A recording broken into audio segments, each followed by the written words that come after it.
Every Rlcraft boss ranked. From weakest mini-boss to the final nightmare, Amalgalich. First is Mottled Abaia, the weakest mini-boss. This aquatic creature spawns in deep water and uses ranged lightning attacks. If you stay in the water, it becomes much more dangerous. Pulling it onto land makes the fight far easier, but its projectiles can still deal surprising damage early game. Defeat it and the rankings only get harder from here. Next is the Umber Lobber, a ranged mini-boss that throws explosive projectiles from afar. Its attacks can damage terrain and knock you back, making positioning very important. Staying at mid-range and dodging the projectiles is the safest way to fight. Getting too close can quickly overwhelm unprepared players. Once defeated, the difficulty continues to rise with even stronger bosses. Next is the Phosphorescent Chupacabra, a fast mini-boss that focuses on aggressive melee attacks. It leaps at players and deals quick damage at close range. Fighting in open space makes it easier to dodge. Using ranged weapons helps avoid its rapid strikes. Even with lower health, its speed makes this fight more dangerous. Next is the Lunar Grue, a dark mini-boss that becomes more dangerous in low light conditions. It attacks quickly and can overwhelm players in caves or during night fights. Staying in bright areas reduces its advantage and makes dodging easier. Keeping distance and moving constantly is the safest strategy. As we move up the rankings, the bosses continue to grow stronger and more challenging. Next is the celestial Geonach, a powerful mini-boss with strong melee attacks and high durability. It can deal heavy damage if you stay too close for too long. Its rocky body makes it tougher than earlier bosses. Strafing around and using ranged attacks is the safest way to fight. From this point, each boss becomes noticeably harder to defeat.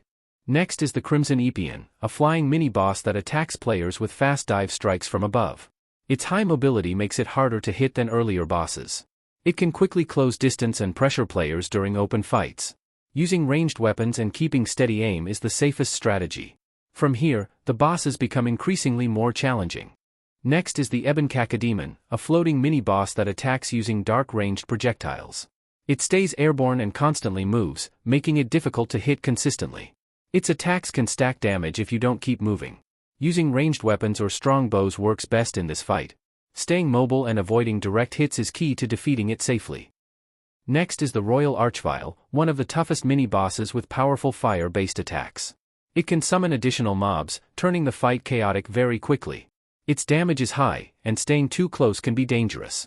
Using strong armor and ranged attacks makes the battle safer. With this fight complete, all mini-bosses are defeated.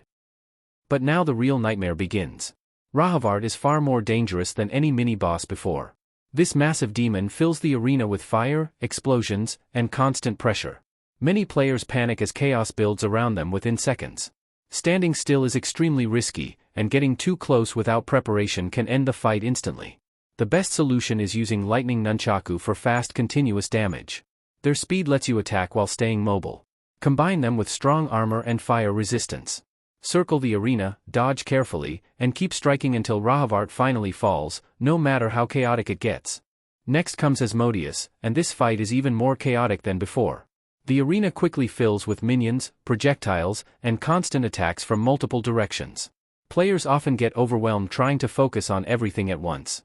The boss keeps pressure high, leaving very little time to recover. Getting surrounded becomes the biggest danger in this fight. Panic can quickly lead to defeat if you lose control of the arena. The safest solution is clearing minions first before focusing on the boss. Use fast weapons, keep moving constantly, and avoid staying in one spot. Strong armor, mobility, and good positioning make a huge difference. Control the arena, stay calm, and slowly bring Asmodeus down. And finally, Amalgalich, the most terrifying boss in Rlcraft. The moment the fight begins, the sky darkens and the arena feels completely hopeless. This parasite-like nightmare pulls everything toward it with a deadly gravitational force. Players get dragged inward while projectiles and chaos fill the screen. Escaping the pull becomes extremely difficult, and panic only makes it worse. Parasites can also spawn and quickly kill unprepared players. Getting surrounded while being pulled inward becomes extremely dangerous. Many players lose control as their health drops rapidly. The safest solution is strong endgame armor, high damage weapons, and constant movement. Keep distance, avoid the center, and clear parasites quickly to survive this nightmare. Every Rlcraft boss ranked from weakest to strongest. Subscribe for more.